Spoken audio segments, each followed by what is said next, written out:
Ladies and gentlemen, boys and girls, welcome to another episode of the 33 Fuel podcast. My name's Warren. I'm one of the co-founders here at 33 Fuel, and today on the show it gives me great pleasure to introduce Meghan Bentley. Meghan has a deep academic background in the worlds of sport, exercise, nutrition, health and lifestyle. Having first picked up her degree in nutrition, health and lifestyle at Sheffield Hallam, she then moved on for a master's at Leeds Beckett University in sports and exercise nutrition. With this not being enough, she's now in the process of finalising her PhD, which in fact is being handed in the minute she finishes this podcast today. So history being made right here on the show. The point is, Meghan has a huge amount of knowledge, but knowledge on its own is not enough. It doesn't matter how much you know about nutrition.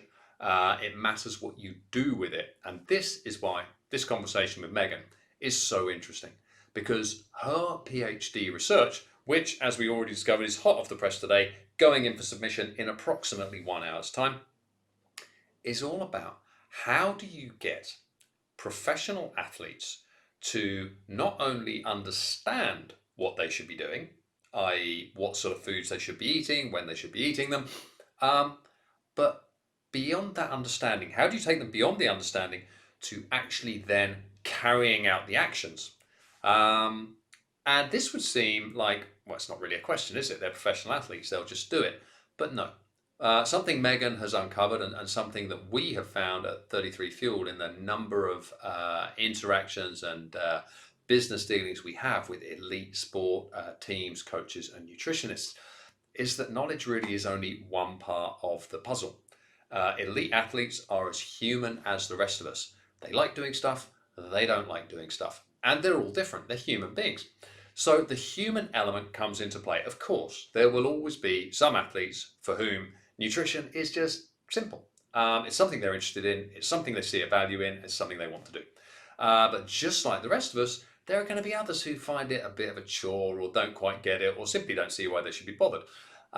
So Meghan's work is really pioneering a new field in matching the theory of nutrition and the current best practice with the best practice that a lot of it already exists out there in other fields of academic study in how do you engender positive behaviour change.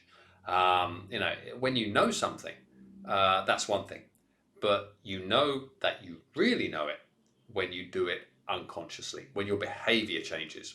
And so what Meghan's really unlocking is how can athletes make those positive behaviour changes? What are the best ways to get those positive behaviour changes to happen so that the athletes are more compliant with regards to their nutrition? Now, compliance here, that doesn't mean take away enjoyment, not at all, but it simply means being mindful of the value of what you eat and eating the right things at the right time. And this is just as applicable to amateur athletes at any level as it is elite athletes at any level, because what Meghan's research really focuses on is the human element here. And that's common to all of us, whether you are looking to shave off tenths of a second for Olympic glory, or you're simply looking to beat your mate next time you go out running together, whatever it may be. So anyone who's looking to build more positive habits in their life, this podcast has a huge amount of value for you. And as ever, it very closely ties to our mission here at 33 Fuel, which is to give athletes of all levels the best possible tools to take their performance, their health, their happiness, their speed and their strength to the next level to be the best they can be. And we do that by sharing great content like this chat coming up with Meghan here on our podcast, on our social channels, load of other content we share there through our blog on our website. There's tons of this stuff to get lost in. But we also do it, of course, every day, 24 hours a day, 7 days a week, 52 weeks a year, without fail, in store at 33fuel.com, where we make and produce the best, most high-performing natural sports nutrition you have ever had. Do check it out. That's at 33fuel.com.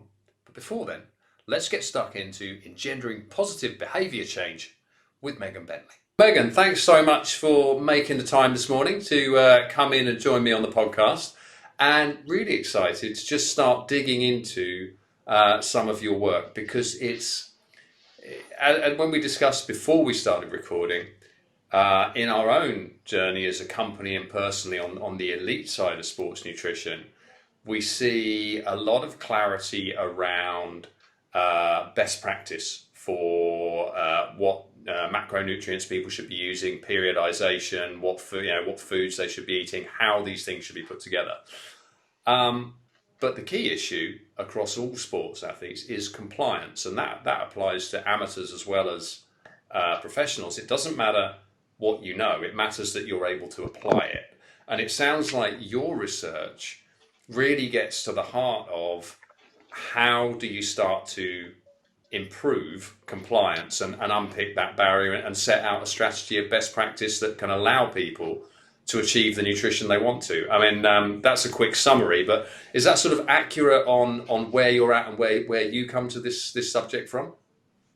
Yeah, no, definitely. You've really hit the nail on the head there and provided a great summary. So thanks for that. And yeah, I just wanted to say it's a really great opportunity to speak to you today because I'm just coming to the end of my PhD journey, actually. So I'm actually hoping to submit my PhD after I get off the phone call with you today. So that's a big landmark that obviously I'm really excited about, and I hopefully will be able to celebrate with my partner over the weekend. So yeah, no, I'm sure the listeners would be those who are very much interested in sports nutrition and would be kind of very much aware that if they're doing a bit of reading around the topic, we're very good in the field at trying to conduct research to understand those nutritional recommendations, as you said, how many grams of carbohydrates, proteins and fats we should be consuming, whether that's throughout the day or pre, during, post exercise.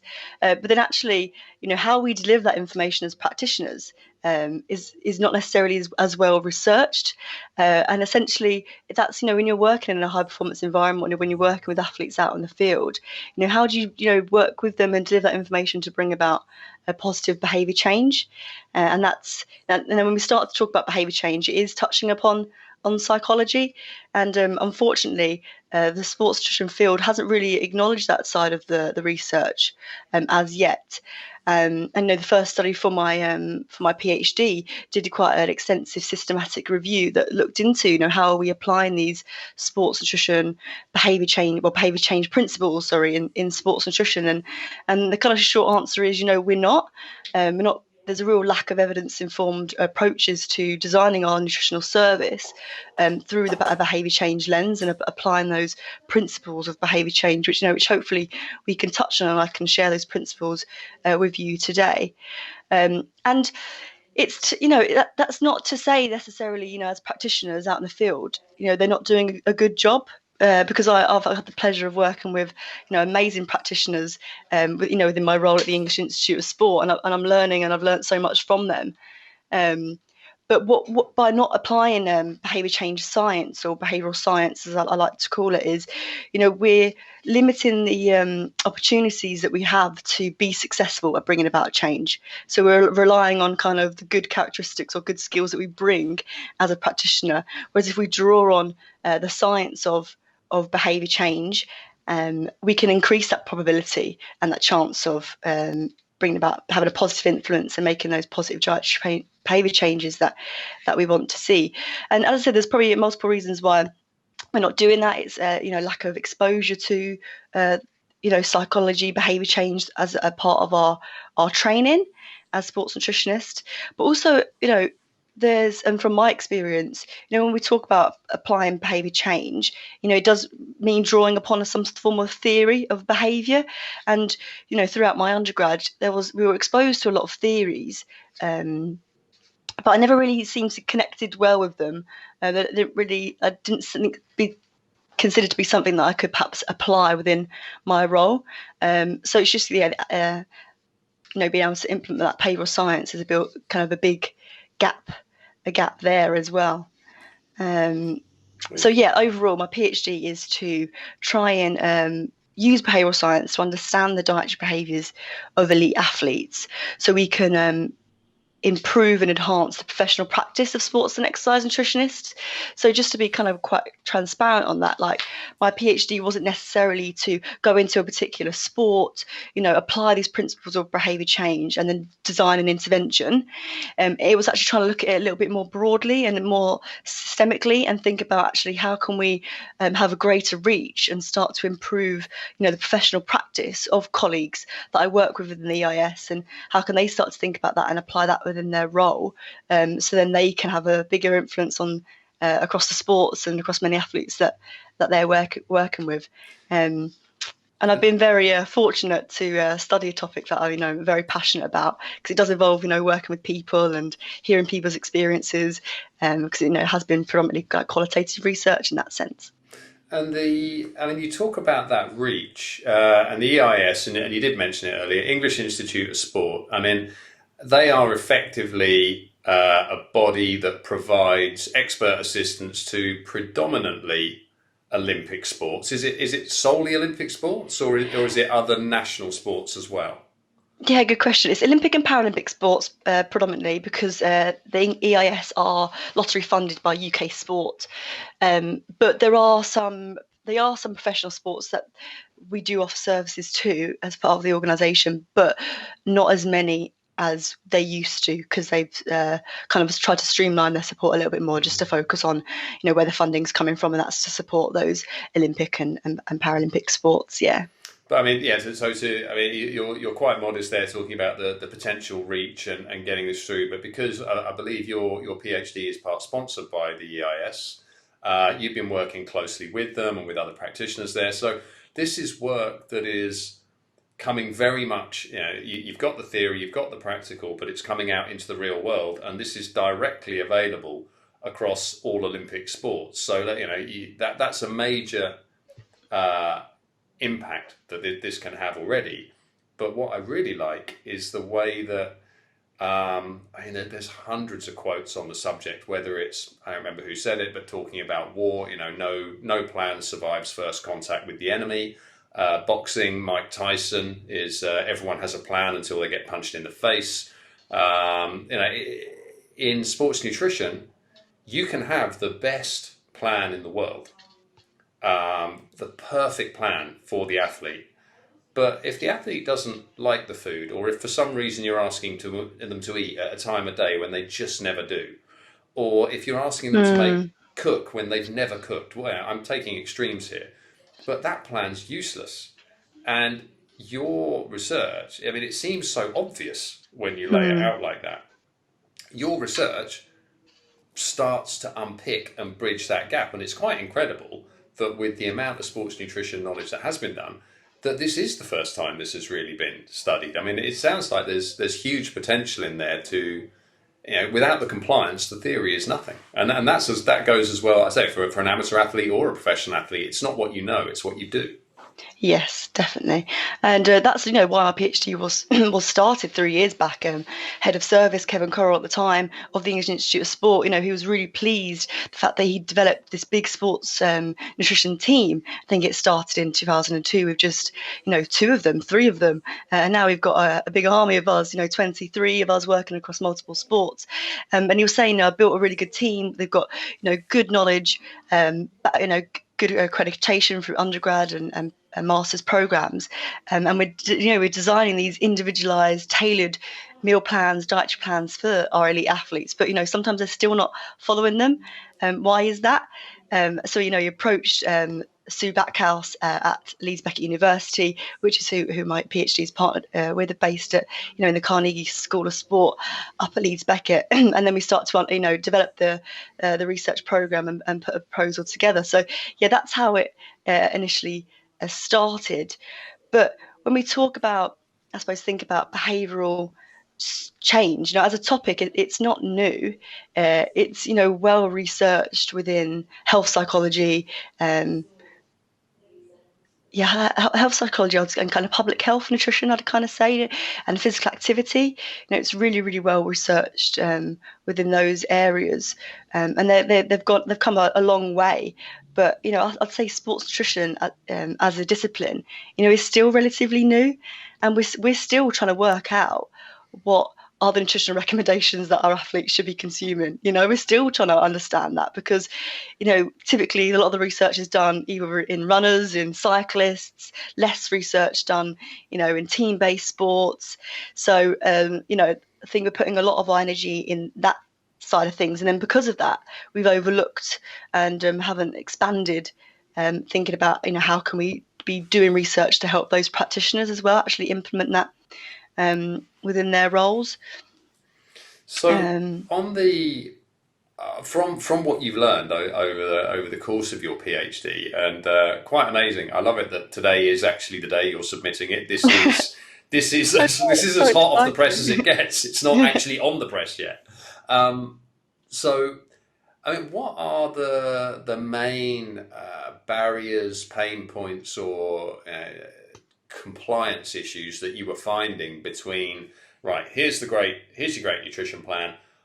Why is the athlete not responding the way we would like? Why is the person not fully going for this? What were the biggest barriers or the main things that you saw in there?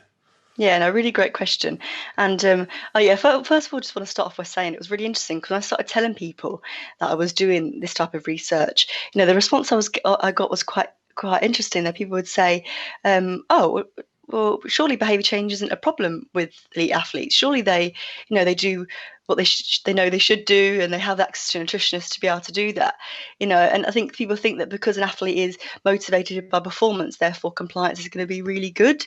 But what my research has found is actually there's some really unique challenges within the high performance environment itself that present as barriers to following these nutritional recommendations. So I'll kind of take you through the key ones that I found when I spoke to the athletes themselves. So as part of my qualitative research, I conducted focus groups of up to 40 athletes across multiple sports, majority of which have been to Olympic Games, won medals. I spoke to some professional sport athletes as well. Professional sports meaning like your rugby and football. They played for first teams in Premier Leagues. One of the kind of key barriers that they spoke about was around their ability to plan and prepare their own meals. So that food planning. So part of our behaviour, we need to have the capability to, if we're wanting to follow nutritional recommendations, we need to be able to plan and prepare our own meals. And it was interesting because the athletes, sometimes would really struggle with that. And there was multiple things going on with that bit, I suppose. It was more, don't get me wrong, some athletes really enjoyed, planning. It made them feel really structured and organised, whereas other athletes, they found they could get a little bit obsessive about it, and therefore they preferred not to do it because they would focus too much on that detail, wanting to hit specific numbers, causing a bit of anxiety around their food choices if they perhaps to exceed that or go beyond that. So they would disengage. And again, that's helpful for us as practitioners when you're working with people to understand, is that as an approach going to be helpful and how to manage that. But also, some athletes shared that they actually just preferred not to food plan. They preferred other people to do it for them, so they didn't really have an intention to do much planning. So this made us really think about, within the high performance environment, how do we set up that environment that can perhaps really hinder athletes developing those fundamental skills that we know are important to following nutritional recommendations. So if we're a sport that provides, a lot for our athletes, take away that decision making, and that can actually cause barriers in the longer term, because they're not. If you think about it, in sport we practice particular skills, so we become good at them, and we're confident that we're able to do them, right? So if we're not allowing our athletes to practice, planning and preparing their own meals, they're not going to have that skill to do that. So when they're taken away from that high performance environment, we're kind of left with athletes that perhaps aren't independent to do that for themselves. So for me, I know a lot of my research, and I'll hopefully touch upon, has really changed the philosophy to my practice and how I like to work as a practitioner. But yeah, so that was a bit around capability and food planning was a bit kind of a key barrier, but also motivation. So we all know that athletes are really motivated to perform. So performance seemed to be this like carrot that really motivated them to follow the nutritional guidelines. But actually, that being motivated by performance can be quite a burden, and it can be quite a high pressure, and therefore sustaining that for a long period of time can become quite challenging. So because of that, it would then cause them to want to not adhere, to have that break from the performance environment. So athletes shared dietary behaviours, particularly where they would be really restraint in their eating leading up to a competition. But then what we'd see post-competition is, binge eating behaviours. So it was kind of managing it's almost describing it as a double-edged sword. So it can be positive, being motivated by performance, but it can also be negative in that sense as well. And then also athletes seem to really value being looking athletic. That was considered to be an important part of their athletic identity. So feeling that they have to look like they're an athlete, being lean or being skinny in particular sports, thinking that links to importance to their performance. And what we really found is actually, they're things that the athlete is driven by. So they're driven by their own performance. They're driven by, the body image and looking athletic. But these seem to be really reinforced by the high performance environment, because those types of behaviours can actually have a maladaptive effect on our nutritional intake if they're overdone, because we're focusing so much on the outcome, on the performance, on the body composition, and we'll do anything to get there, even if that means having poor dietary practices. And that reinforcement in the high performance environment was really interesting because, in high performance sport, we monitor body composition quite routinely. So that's reinforcing that look athletic is important. Also, athletes shared, they would get comments from their coaches around how they looked. And equally, some athletes, they wanted to get that comment from their coach that made them feel good. Is an influential person within their sport. And some athletes, also, like to use body composition because it was a way to self-monitor and provide feedback. But as I said, for other athletes, it could be quite the other end and be quite a disadvantage to what you're trying to achieve as a sports nutritionist. So yeah. No, it's I could go on for ages, so I'll let you. No, this is brilliant. I love the first point there, that it is partly it's cultural, partly it's our media, and partly it is the fact that elite athletes at any level, they are doing something.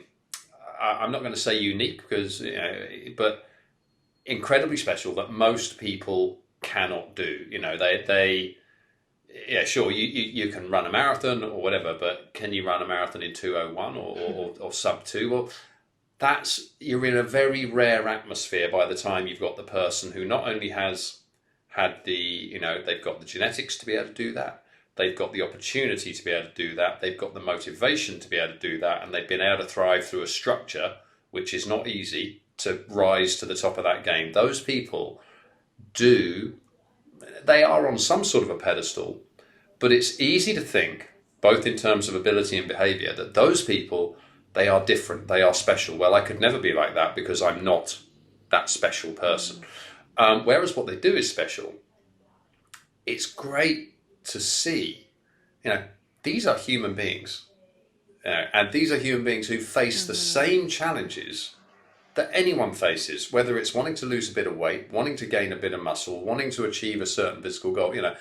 Actually, I love that point that they are not just, well, I'm an elite athlete, therefore compliance is everything. They face exactly those same challenges, but almost on a simpler level in some way. Okay, so they're not trying to get the kids to school and manage what the kids want to eat and try and look after their own diet, which might be different, but they might not even know how to cook, because it's just not happened. And to overlook that point, it seems so obvious, but how do you get good at something? You practice it. I mean, my cooking at university was shocking. And, if I knew a fraction of what I know now, I could have spent half the amount on food and eaten 3 times as well at university. But I had no knowledge. And, if you're an 18-year-old, 19-year-old athlete, well, what is your knowledge in that space? So starting to break those things down, but then you're right, it becomes, you've got body composition, you've got body image, and also the fact that there is such a focus on it. Yeah. You are going to be weighed. You are going to do a skin fold test once a week as a professional athlete or whatever it is. Hmm. If you are over on a certain point, it's not unheard of for clubs and places to have what they would gently call a fat club, whereby it's like, okay, you're over your markers. You need to get in early and do extra at Mm. cardio or whatever. And the psychological pressures of that are huge. Now, what it opens up to me, and I think this is why your research is so fascinating, is how do you even begin to build a model that manages so many conflicting emotional, psychological, and performance-based inputs in order to achieve the same result when every athlete and every sport is literally individual. Hmm. You know, Yeah, so definitely. yeah, so I mean, how do you? Was there a point where you were looking at this and saying, "Well, this is actually too complicated," But I mean, or on the other hand, does it help that okay, so this hasn't been done in sports nutrition, but there is a lot of existing study and research around behaviour change and psychological behaviour change. Yeah, and if I could just talk about my like personal experience, first of all, and what I kind of really took from, those key findings that I've just shared with you now is, you know, it's just thinking about my role in perhaps reinforcing that, performance driver and the impact that's having on the athlete. So, in the high performance sport, we very much use the terminology performance nutritionist. And I don't know, over time, I just grew a little bit increasingly uncomfortable with using performance nutritionist as my title because it only really encompassed half of my role because we know that the health and well-being of our athletes is important, and it's my duty of care to help support them with that. And if you want to link it back to performance, if the athlete's ill or injured, they're gonna so it was also going to impact on their performance. So, I've started to really think about, how I present myself, and I've, now decided to go back to, the topic that I studied, which was sports nutrition. So, sports nutritionist, because I felt like, performance nutritionist was quite perpetuating that performance-driven mindset. We need to look at it a little bit more holistically than that. As you said, athletes are people; they're humans first, and they actually really value the recognition that if you're a practitioner and recognizing that, putting them, as people first, and acknowledging that they're all exposed to, a range of barriers as you and I are, um, but also as well, I think measuring body composition is always going to be a part of high performance sport. But I think as practitioners, it's our job of how we manage that and how we deliver that to our athletes. And I've been fortunate enough to work alongside an amazing practitioner, and I hope she won't mind me mentioning her, Emma Gardner, and she's very good at managing this with athletes and saying, we can't focus on the outcome, body composition. We actually, our goal is to focus on the process. Okay, so what we want to see is getting good dietary habits in place, focusing on your nutrition, getting consistency with your fueling and recovering around your training, which sometimes might mean eating more for athletes to get their head around that it's actually you need to eat more to get a better body comp result. So really focusing on that the process, and if we focus on the process, that is the goal. Then the skin folds, the body comp, then they will look after themselves. Doing it in the reverse, however, is when things can come a little bit sticky and a little bit messy. And as I said, best practitioners I know are really able to communicate that with their athletes and take them on that journey that we are focusing on the behaviour and getting consistency with your nutrition, rather than focusing on body composition assessments. Um, That's really nice to see. So I just wanted to unpack that a little yeah. further because it's a deceptively simple point. When you are, whether you're an elite athlete, and you're going to get a weekly body composition test, or you are an amateur athlete and you're looking to achieve a time goal, a race goal, a weight goal, whatever it might be, it's very easy to focus on that race finish line or that weight number.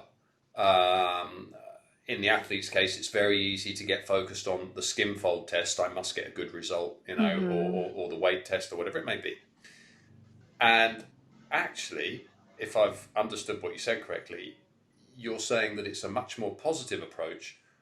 Focus on the process ignore the end result, because if you focus on the process and enjoy it, the end result will look after itself. Therefore, the skin fold test, or the, for the professional, or the weight, jumping on the scales for the amateur, becomes simply a part of the thing you do, and you're in the right place when you get there because you followed the process. Is that right? Because it felt like such a simple point, but something that makes such a big difference. Yeah, definitely. I think it's just kind of thinking back to, if you focus on the outcome, you're missing all the steps that are required to get yourself there in a good state. So let's focus on getting those behaviours right, because in the outcome, as I said, that should look after self. If you focus on the outcome, you're not considering the important things to get yourself there, and then you're willing to do anything to get there. So whether that's following unhealthy dietary practices, restricting your energy intake, not recovering after your session because you're solely focused on getting that better result. But actually the focus should be on making sure that you're eating adequate amount of carbohydrates, proteins, fueling for sessions, fueling during sessions. So let's focus on that, because that's what's going to give you the best outcomes and enhance your ability to get those training adaptations. And presumably as well, by focusing it on that process rather than being so totally focused on the one or two goals, it's a healthier approach mentally and holistically, in that, like you said, if you're so focused on hitting a weight goal or whatever it may be that you don't fuel after a session, you're compromising your health, you're compromising your performance, you're compromising the longevity as a professional athlete of your career, particularly if that becomes habitual. Also, the psychological thing, if you're so focused on that body shape number or whatever it may be the whole time, that could presumably, the fine line between performance and eating disorder in certain sports must be a difficult one to tread. And this sounds like a strong method of keeping yourself on the right side of that balance too. Would that be right? Yeah, definitely. And I think, but the challenge, as I said, the challenge in sport as a practitioner is, you're going to have influential leaders, people in powerful positions, managers, coaches that are really pushing this body comp agenda. And I think it's very difficult for a new practitioner coming into a sport with lack of experience to actually have that conversation and try and steer that focus away a little bit from someone who is your manager. So I think important skill of a practitioner is to be able to have those difficult conversations with the coach if that's not something that they agree with. It's not something a part of their philosophy and the way that they work, which can be a challenge. And why kind of message from my research is, I think it's really important that we're putting support systems in place for new sports nutritionists who are starting to work in sports, who can feel that they have the support to be able to challenge issues of poor practice, essentially. That's another. These are such strong things that appear to be coming out of all this, and it makes perfect sense because there are entrenched ways of doing things, and a lot of them are entrenched because they're very good and they're proven. But at the same time, some of those can become inappropriate or unhealthy. And I'd never thought of it that way. For a newer practitioner, the same way for a younger athlete, it can be hard or uncomfortable to want to or consider contradicting that authority figure who's above you, particularly when you're earlier in your career. And sometimes it's a question of getting your head down and getting on with it because it needs to be done. But at other times, if particularly research and past results are showing that, well, actually, behaving in this way is ultimately potentially has a risk of being damaging, you need to be able to speak out and change that. So that's another great point. Yeah, but sorry, going back to your question, did you ask me about integrating a model or trying to, develop kind of interventions to support behaviour change in sport nutrition? Was that your original question? Sorry. Well, it's almost like you've just read my mind, because really what we've been digging into here is the barriers and the learnings and the things that you've found. But I think you're exactly right that the next step from here is, well, based on those learnings, what are the sort of key areas that you think people should be focusing on, in order to achieve those positive results through strong processes and a healthy way to achieve compliance in what is a complex human environment. Yeah, definitely. And if I could start off by maybe trying to explain the basic principles of behaviour change, I don't know if that would be helpful at this stage. So kind of how I like to describe it to people in a really simple way, hopefully, is there's kind of three processes to behaviour change, and one is really important but often missed out. So we have so in sports nutrition, we have the three processes are influencers, the behaviour itself, and then the outcome. So the result of performing that behaviour. So in sports nutrition, if we take outcomes first of all, so in sport nutrition, we know, and we're very consistent in our message, that nutrition can impact three key components of performance. So it can enhance our training adaptations, measured perhaps potentially through body composition and getting stronger. It can reduce our risk of injury and illness, and therefore allow us more time to train to get those training adaptations. And it can maximise our performance on that day, on race day, on competition day. So they're kind of the outcomes of a behaviour. And then, as we touched upon earlier on, we know, because of the body of research in sports nutrition, the types of behaviours that our athletes should be performing to get those types of outcomes, whether that's eating 5 to 7 portions of fruit and vegetables a day, consuming creatine, for example, if your outcome is to increase lean mass. Other behaviours may include having high protein meals regularly throughout the day. And in sports nutrition, we're very good at understanding and unpicking those and exploring those as part of our practice, so the behaviours and the outcomes. But then actually the third one, so the influencers, these are the things that are either barriers or enablers to that behaviour. So what is stopping that athlete from performing that behaviour, whether it be fueling for a long ride or having 5 to 7 portions of fruit and vegetable a day. So it is, in fact, those influencers that, as a practitioner or as an individual yourself, that's what you should be targeting in order to bring about the change in the behaviour. So if we first of all need to really understand those influencers, so we're really targeting the right things if we're trying to change people's behaviour. And it's interesting because in behavioural science, they kind of say the reason why many behaviour change efforts fail at the first attempt is people miss that vital step in understanding those influences. So they jump straight to an intervention. They see a behavioural problem. Okay, he's not doing this. Let's just provide them with education, for example. And they call that the is-Legat approach. It seemed like a good idea at the time. And we see it in sport all the time, by coaches, by practitioners. Sometimes, they assume, the athlete isn't engaging in that physio treatment or isn't following their hydration recommendations protocol. They must have a really bad attitude. They're not motivated. When actually, in fact, it might be something completely different. And therefore we're targeting the wrong thing, and therefore reducing our chances that we're going to be successful at changing that. So I think as practitioners, we need to be asking the right questions to explore those influences. And then to do that, you kind of therefore need to have a bit of an understanding of human behaviour and those factors. So you're asking the right questions in the right way. But then equally, you need the athlete to be quite open and honest about those factors that are influencing their behaviour. So that's another component. And in sport, that's one of our challenges is, you can have limited time with the athlete to get to know them. That can be a barrier for us as practitioners. So to really unearth those barriers, to really get to the roots of what's going on, that can be difficult. But then also, what I think we battle with is sport is, especially maybe team-based sports, is the athlete is looking to get selected for that team and that squad. So do they necessarily always want to expose things to you that might put them at disadvantage to being selected?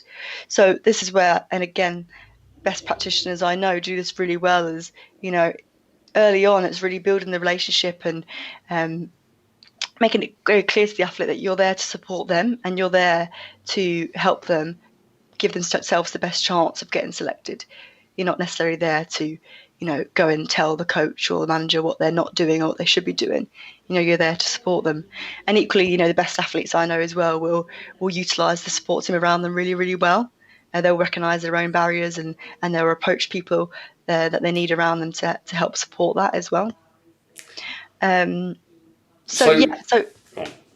I was just going to go because of the the processes to behaviour change that I went through, and then recognising from my first study that as sports nutritionists and the sports nutrition field, we're not implementing behavioural science.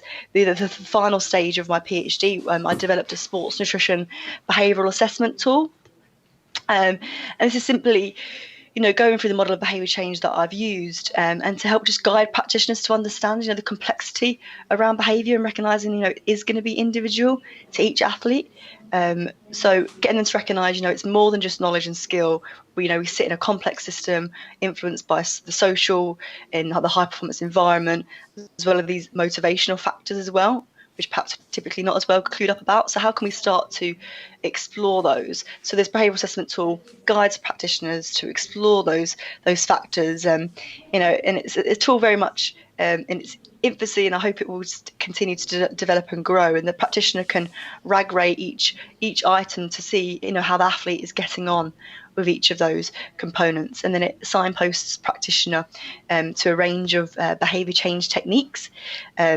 So there's a whole body of research out there that talks about these behaviour change techniques. So that tool's there to expose practitioners to these and give them essentially more tools to add to their toolkit. And I'm really proud of that tool because, already through involvement in my research, of colleagues at the EIS, it's starting to think about and shift. How can they start to implement that within their practice?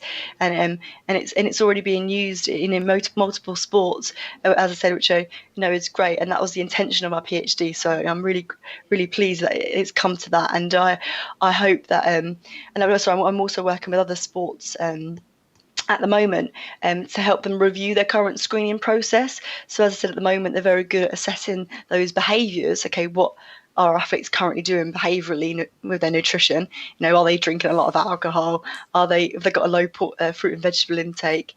And then also understanding those outcomes. But how can we start to implement within their screening tools and profiling of athletes? How can we be assessing and exploring those influences and asking those types of questions to inform our service as well, and overall delivered a more tailored and targeted approach to the athletes that we're working with. It's very interesting, that landscape and the processes that you're now building around it. I guess the things I'd really like to go into here are twofold. One is in the professional sports space, you've identified, there are influencers, and these are things that may stop an athlete from complying, whatever they are. There are also things that may naturally be, let's just say, things the athlete is less comfortable or necessarily ready to talk about or willing to talk about.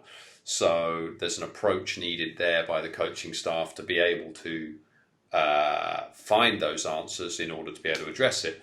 So I guess my first question around those would be, in a general sense, and looking more to a lay audience, they're not going to have a practitioner looking at these influences for them. But are there any ways that people can consider their own behaviour to maybe unearth some of their own barriers to their own behaviour changes that they want to make, nutritionally or otherwise? So really, really great question. And then I think it's a really interesting time for us during lockdown, isn't it? Because I think a lot of us have had a bit more time to stop and reflect and perhaps do things we otherwise would normally not have time to do. So great time for athletes to self-reflect. If there is something that they're really struggling with or something that they want to change. I know there's something that we can also want to change, whether that's getting more sleep or drinking less alcohol or eating more fruit and veg. So there's kind of, to unpick it, I would kind of explore as part of this self-reflection, 3 areas really. So do I have the capability to do this behaviour? Do I have the opportunity to do it? Are things that are external to me that can support me? And then finally, am I motivated to do this behaviour? So if we take capability first, it's mainly we'll explore your knowledge and skill as well to do this behaviour that you perhaps want to achieve. So knowledge-wise, so let's take an example of if I want to start fueling for my rides, my long rides on a Sunday or whenever that is. So do I know how many grams of carbohydrates I need to consume each hour? Do I know how to achieve that through food examples? Whether that's gels or food that you're going to make, and then and then the skill component is around am I able to make that food? If you're wanting to take something home cooked, like rice cakes, for example, do I have the skills to prepare that? So that's the capability bit. And the motivation, I'll take opportunity next. So do I have the support from other people around me? What my kind of social influence is like? When I'm on the ride, do my training buddies, do they stop to fuel? Do they fuel as well? Is that having a positive or negative influence on perhaps what I do? So looking at kind of more cultural stuff there, which I'm really fascinated by. I know kind of in cycling, it's a very big culture to stop and have a cake and coffee mid-ride. And then another part of opportunity is around looking at like the environment. So, are you taking snacks with you to enable that behaviour? So your resources to do so, food access availability, whether that's taking one of your products, Warren, on the ride with them, or whether they're taking their own kind of rice cakes. So that's to increase the likelihood that they would do it, of course. And then also maybe is there opportunities to stop, or you're able to do it on the ride itself. And then the final one then is thinking about, because if you do have that, you think you have the capability, you've got good knowledge, skill, you've got the opportunity, is it perhaps a motivational thing maybe? And with motivation, kind of split it in. So yeah, motivation is like more how important do you think that behavior is? Is it a priority to you? Do you think it's going to benefit you in some way? Or perhaps not. These things influence our motivation. And as a self-reflection piece, the athlete can explore using a rag rating 0 to 10. How important is it to you right now that you do this behavior? And if you're scoring maybe like a 5 or less, then probably got a little bit of work to do there. You're not seeing it as being important. And explore with that then to look at it's difficult to necessarily change people's values at that time, but there's bits we can do to shift those values and challenge those values. So is it that we need to perhaps have a bit more education around the consequences of doing or not doing this behavior? Are we fully aware of that, so that we are able to make them informed decisions of how important we think it is to us right now and what we're trying to achieve? And then another bit to motivation is around our confidence to be able to do this behavior as well. So again, you could use a RAG rating system, 0 to 10. How confident are you that you're able to do this behavior? And again, if it's probably maybe less than a 6, 7, and probably not feeling at that confident. And this is where setting small goals for yourself is really important, because what builds confidence is previous accomplishments. So the idea that we've done this behavior before and therefore we can do it. So that's why small goals is a big one, and we say 1% change at a time. So trying to change too much is where people can perhaps potentially go a bit wrong, or also like escalating the goal too quickly as well. So setting up small goals to build our confidence and therefore motivation to do it. Because as humans, we hate failure. we don't like to fail at things. So if we set ourselves a big goal and we don't achieve it, then we think, oh, I'm a rubbish human, I can't do it, I'm not gonna gauge, because it creates this cognitive dissonance which makes us feel uncomfortable, so that decreases our motivation. So yeah, as I said, it's really important why we kind of build our goals small, start small and build them up, because it's all about building that habit. And we also talk about like if-then rules as well. So if, for example, you're not able to fuel for that ride, for whatever reasons, life does get in the way, then I will make sure I have an adequate recovery, snack, shake, smoothie, rather than waiting, for my next meal, which might be two hours later or whatever. So yeah, building those if-then rules for times when perhaps you're not able to meet the goals that you set. I like that whole framework of, again, it's a similar to one of your earlier points. It's a deceptively simple thing, but no one's really looking at it, and it creates a huge difference. So, you're trying to achieve goal X, it's easy to focus on the goal.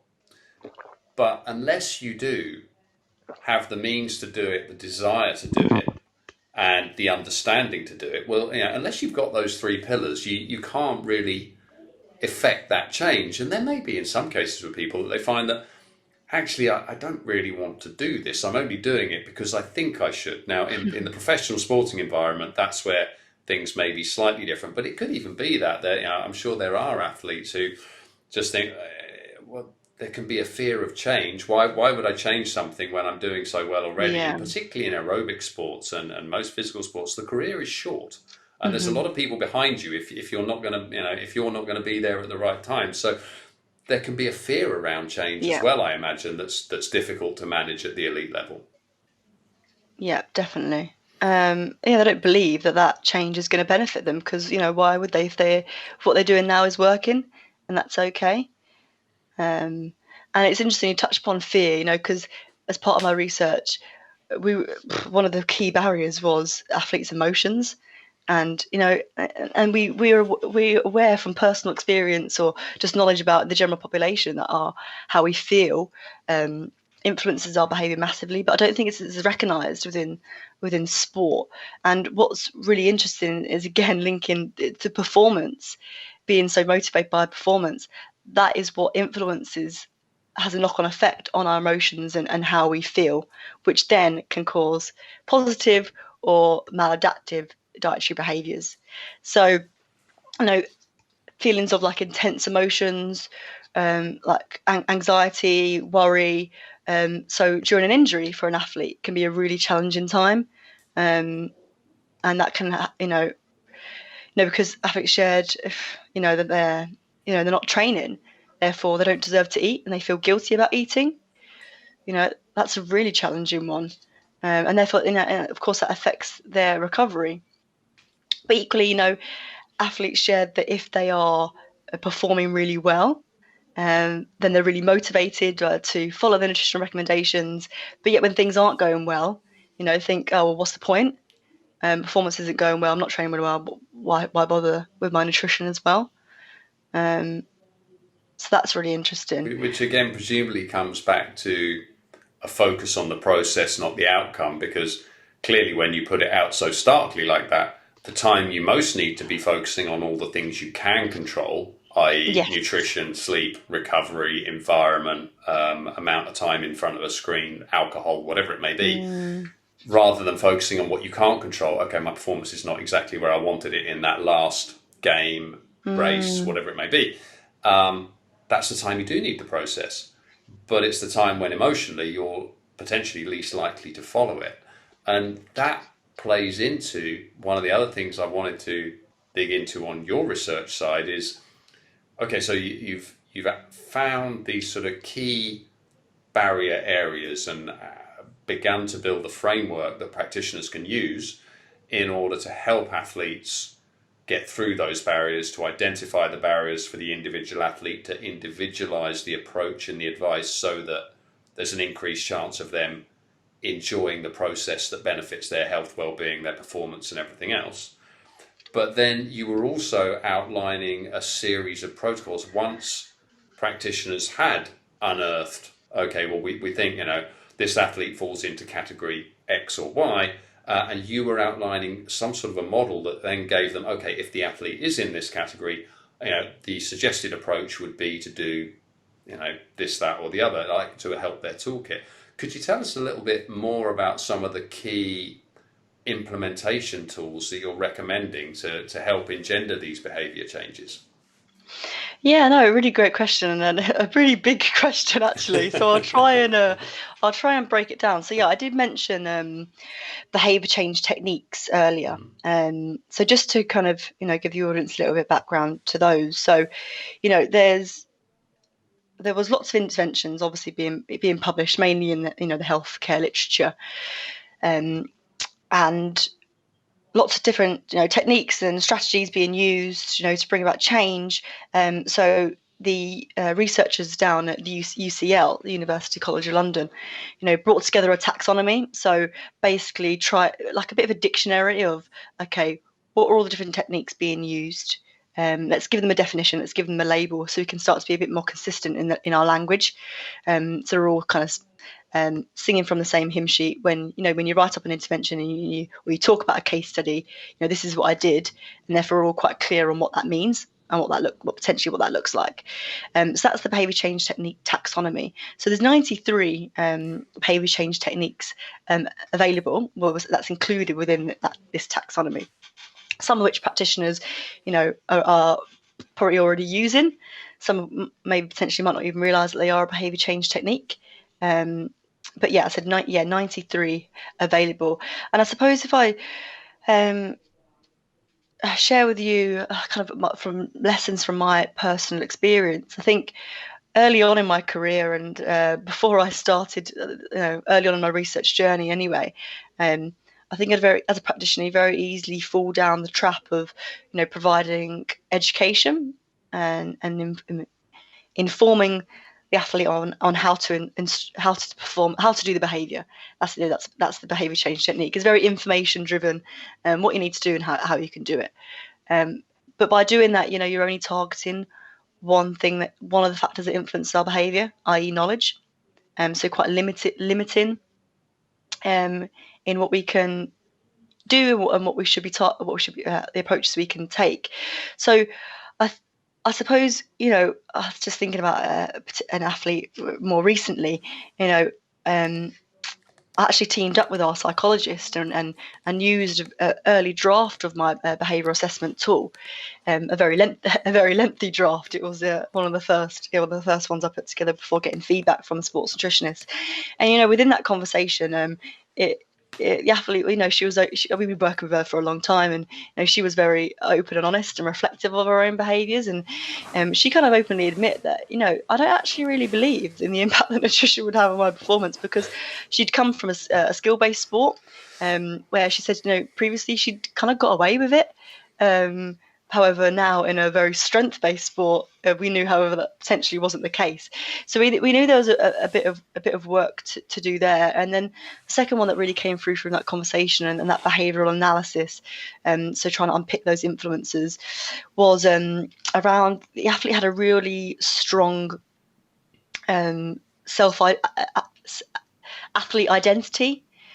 So what that means is, and again, I'm not a psychologist. This is what I've picked up from our psych, and I hope I'm going to make him proud by trying to explain this. But when an athlete has quite a strong athlete identity, what it means is their self-worth is kind of in a constant state of flux, because they only really value themselves if they're performing well. And we know obviously performance is so variable. You're going to have good performances, you're going to have poor performances, and this was impacting on her, how she felt about herself, therefore her emotions, and then meaning her motivation to engage in key behaviours around nutrition, but also other disciplines as well. So engagement to psych support, physio, for example. So thinking about then kind of the approach we took with this athlete. So of course there was a bit of work to do around the education piece and informing her on types of foods she needs to consume to have a high protein diet, let's say.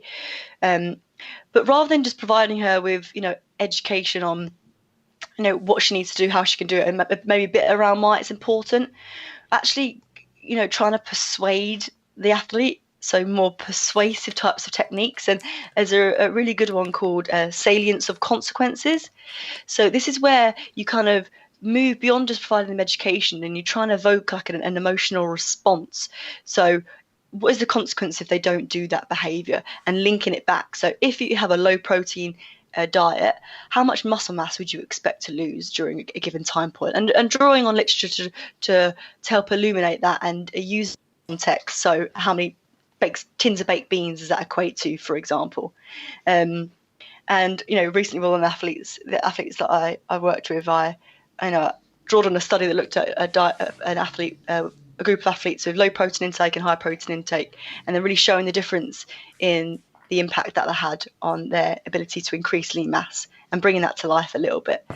So really trying to tap into more of that motivational component rather than just education.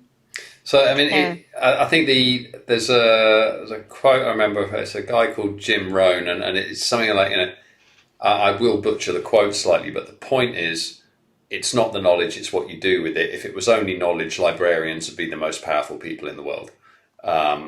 You have to act on that knowledge, and there's a huge emotional impact in that. So whether people don't think nutrition is important or whatever, if you can make it tangible like that, you're then making that knowledge real. You're giving people something to hang it on. So that idea that, very clearly, because presumably it can feel missing a bit of protein here or a bit of carbohydrate there. It doesn't feel like a lot in the course of one day, but if it becomes habitual, then that compounds in the wrong direction. You make that tangible, your muscle mass will decrease by X, this will decrease your power by X, therefore your performance is not going to be there. But understanding, because nutrition is very much it is a compound approach. Nothing happens suddenly. The only time any nutritional intervention impacts you suddenly is when it's poisoning you. That's food poisoning or whatever it may be. The benefits to getting it right compound over time. So you don't go from one day to the next and see a huge change. So being able to make that tangible, because presumably there are athletes who are, we've heard this from a number of practitioners, and it plays out across amateur athletes as well. There are a number of people who are engaged in nutrition, interested in nutrition, keen to do it, and have the ability. You almost don't have to worry about those guys. You can kind of give them the information or the products or the meal plan or whatever, and just know that it will be done. But then there's another group who, for whatever reason, are going to find barriers. And I really like your plan of that way of making that loss, that compound loss, into a tangible thing, rather than, because otherwise it can feel too inconsequential, I imagine, whereas the long-term effect is huge. Mm-hmm. So, in terms of those you've got the recommendations there, the outlines. Are there any other things? I realise there's an awful lot more we could have gone into here, and with 93 different techniques to work with, there's an awful lot more. But are there any other things that you wanted to bring out in this conversation that we haven't covered yet? Yeah, no, I was going to just link it back to the kind of case study I just started to touch upon there. Is also, as a practitioner, I'm a real advocate of giving athletes confidence in their ability to do these things. So that's actually a behaviour change technique called verbal persuasion about their capability.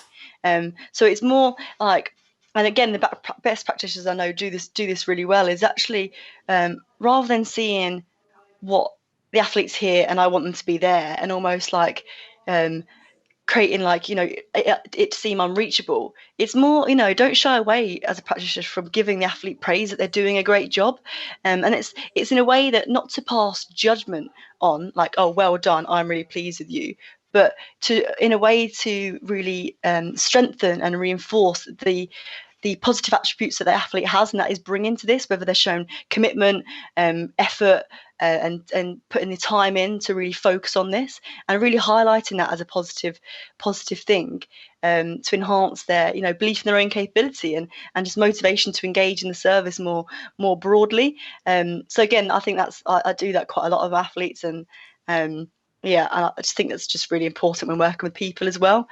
I'm also a big advocate of I mean, it's kind of clustered into one behaviour change technique called social support, but within that you have types of behavioural counselling. So most popular one I'm sure people may have heard of at least is motivational interviewing. So within that, it's rather than having a consultation whereby you sit in, you ask them, you're the expert, you ask loads of questions, get lots of responses. Actually, your role is more to be a passive listener and to evoke change talk by a lot of reflecting on what they're saying, and it's more to give the athlete autonomy in their decisions and therefore to come up with their own solutions, and you're kind of just guiding and facilitating that. And again, that's a skill and something I learned about it as on my undergraduate course, but something I'm still consciously have to work quite hard at to make sure I'm applying those key principles. And I do think as a practitioner as well, it is a skill within that to be able to flex your style as well.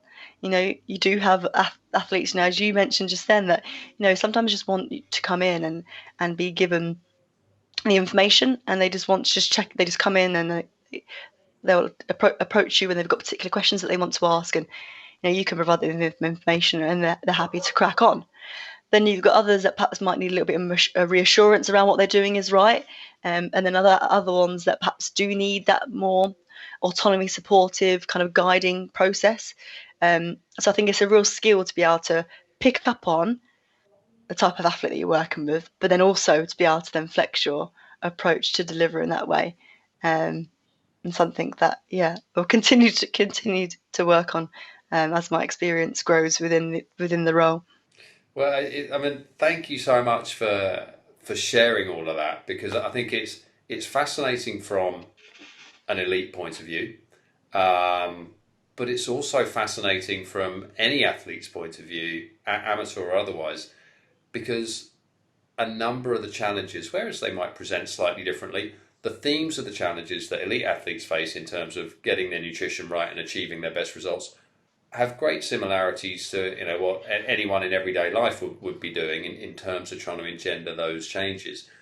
And the ability, I think, of your research to make a huge benefit in the professional sphere is huge, but the trickle down effect of that could be even bigger. Again, compound interest over time. Look at what can this research do today? It's already getting to Olympic athletes, but what can it do over the next 5-10 years? I just think it's brilliant. So thank you so much for coming in and sharing that. And if people wanted to, whether it's, is there anywhere, are you on social media? I think you're on Twitter and a few others, aren't you? Where would people best be able to keep in touch with you or check out your work and latest updates?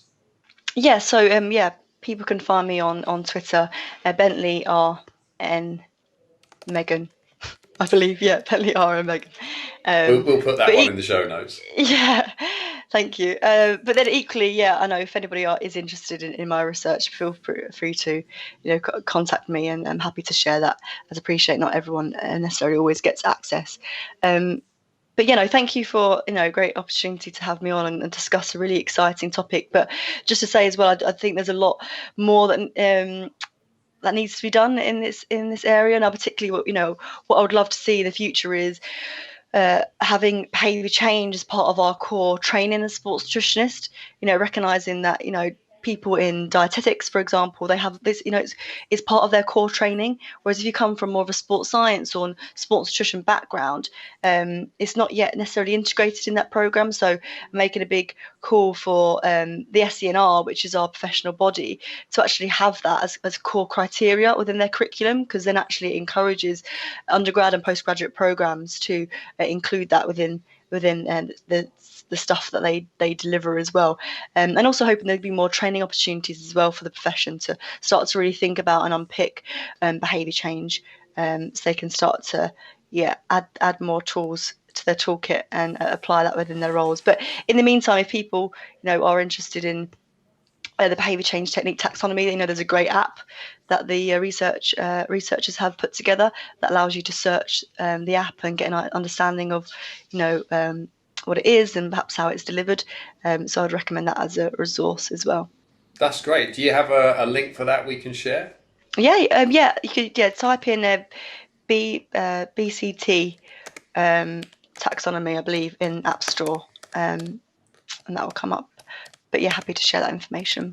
Brilliant. We will. I will dig out the link for that and put that one in the show notes as well. No, we're just really excited with the work you're doing and the potential for what it can do now, but the long term potential for the benefits that it can bring, and just really excited that we're able to talk about this quite literally the moment before you submit the PhD. So is that exactly your next stop? Is hang up and go and get that done? Yes, I've got a couple more emails to send, but that's the most important one, I suppose. Yeah. That's great. Well, look, I mean, what a beautiful way to spend a Friday. Congratulations on getting that in. Thank you Thank you for very much. sharing your time and knowledge, and have a great weekend, relaxing and celebrating. Thanks, Ron. It's great speaking to you. You too, Megan. So there you have it, folks. Meghan Bentley. Give her a great big hand. And remember, you heard it here first, before that PhD even went in.